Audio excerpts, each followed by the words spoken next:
நமச்சிவாய சிவகாம சுந்தரி தில்லை நடராஜர் உழவரத்துலேருந்து அபிராமி அடியார் பேசுகிறேன். பார்த்தீங்கன்னா இது 18 சித்தர் உள்ள கோவில். இது பார்த்தீங்கன்னா பைபாஸ் ரோட்டில் இருக்கிற மெயினான கோவில். பார்த்தீங்கன்னா சிதம்பரத்தில் 18 சித்தர் இங்கே தான். அங்கே இன்னைக்கு சித்ரா பௌர்ணமிக்கு விளக்கு பூஜை. நம சிவாய.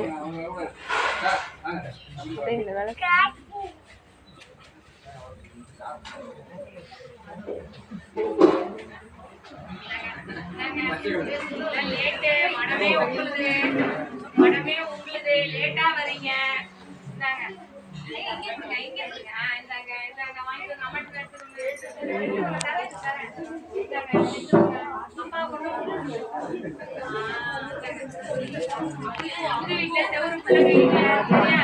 சிவாய